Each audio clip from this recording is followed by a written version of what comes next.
खाने पर कोई पाबंदी है? हलाल चीज़ें खाओ, अच्छा खाओ। पहनने पर कोई पाबंदी है? शर्म हया के साथ अच्छे से अच्छा 1 मीटर 500 रुपए का पहनो, कौन पूछता? लेकिन जरा तमीज से पहनो। हजरत जानते होंगे आजकल पैंट नीचे उतर रही है हजरत, ब्लड प्रेशर डाउन हुए सका हो रही है, वो ब्लड प्रेशर बीपी डाउन हुए सका, पैंट उतर लग हो जा रही है तुम्हारी। पहली सफ में नहीं खड़ना, फतवा दे रहा हूं, फतवा अब दे दूं मैं, फतवा। वो दौर चलेगा नौजवानों। अब कैशन क्यारी दोस्ती प्यारी, ये हाथ वो हाथ, इस किस्म की पैंट पहनकर पहली सफ में नमाज पढ़ना जायज नहीं, बल्कि मस्जिद के जिम्मेदार को इस किस्म का लिबास पहनकर आने वाले को मस्जिद से बाहर करने की इजाजत है। मौलाना मुबीनुर रहमान साहब, पड़ोसी मुल्क के एक ज़बरदस्त आलिम दीन मुफ्ती साहब ने लिखा है, हुजूर ने अपने ज़माने में प्याज लहसुन खाकर आने वाले को मस्जिद से बाहर किया ताकि दूसरों को तकलीफ़ ना हो, फरिश्तों को तकलीफ़ ना हो। प्याज लहसुन से तो इंसानों को तकलीफ़ होती है, हमारे बेहुदा लिबास से तो खुद खुदा को तकलीफ़ होती है। क्या पैंटा पहन रही सो तुम लगा? एक काम करो, पैंटा मार लियो, पैंटा की भी जरूरत नहीं, पैंट मार लेना, होगा खर्चा खत्म। समझ में है? वो भी बेहतरीन कौन सा पैंट हजरत है सो? ये एशियन पैंट, अच्छा पैंट मार लियो, 3-4 साल निकलना च नहीं, वो पैसे हम ना दे डालो। क्या जरूरत है?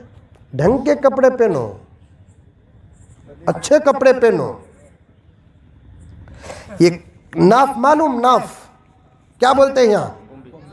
बंबई, दिल्ली, पूना, हैदराबाद, नाफ के ऊपर रहना, फिल्ट, कमर बंद, लुंगी की, इजार की, पैंट की, किसकी भी हो, यहां रहना। यहां की हड्डी से नीचे उतर रही है हजरत। मैं बराबर अमल करया। हमारे बेंगलुरु की एक मस्जिद में सामने खड़ा घुगू, अजीब तरीके से खड़ा है, उसमें लग बार बार घचीटा। हमें कौन से भी, हमें भी तुम्हारे सकात आटा कैसा की, रोटी वैसी, रूह कैसे की, फरिश्ते वैसे, कौम कैसी की वैसा इमाम। हमारी भी नमाज में आगे पीछे निगाह चली जाती, हमें पकड़ पकड़ को घसीटती सो, तुम्हें भेजती सो जा को बोल को नमाज। हमारी निगाह चल जाती सो, तुम्हें भेजते सो। सामने खड़गा अल्लाह का बंदा, सनस से रुकू कर रहा, पहले से तो उतर को थी, अभी जरा उतरी, तो बहा तो वाह तो वाह, फिर सजदे को गया, रकात तोड़ को पैंट की पट्टी पकड़ को घसीटा जा रहा बाहर। तू भी मरिया, हमना भी मराया, आधा दिख रहा है हाईवे।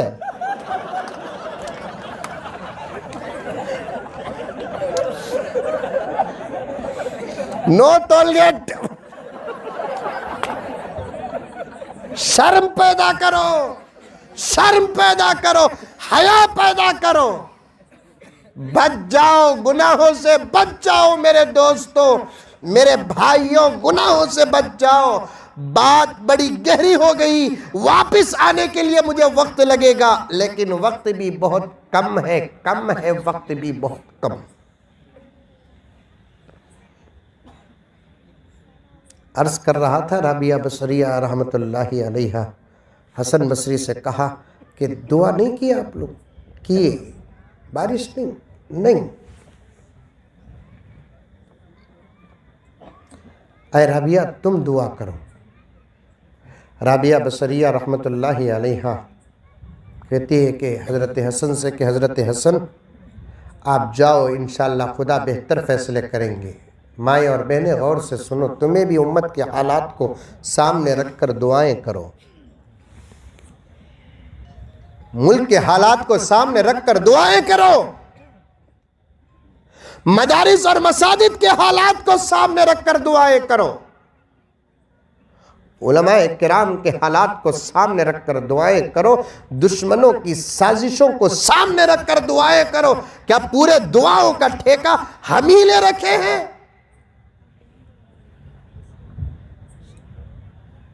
आप भी दुआ करो,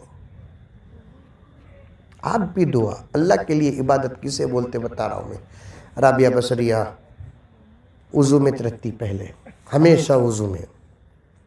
हज़रत अमीरुल्लाह खान साहब दामत बरकातुम, क्या बेहतरीन बात पता है, हमेशा वज़ू में रहो, इसलिए कि हालत वज़ू में जिसे मौत आती है कल क़ियामत में खुदा उसे शहीदों के साथ उठाते हैं। नमाज का वज़ू करना है 3-3 मरतबा, नहीं बार बार वज़ू करने से तकलीफ पहुँचती है, एक मरतबा धो लियो, ये भी वज़ू में शामिल हो, दाखिल है। क्या हज़रत, रात को सोते वक्त ठंडे पानी में वज़ू करे तो एक मरतबा तो कम से कम धो ले को वज़ू कर लियो, ये भी वज़ू में दाखिल है। लेकिन अच्छा वज़ू 3, सुन्नत वाला वज़ू 3, सुन्नत वाला वज़ू 3। वज़ू में रहो, वज़ू में। कौन कौन रहेंगे हाथ उठाओ।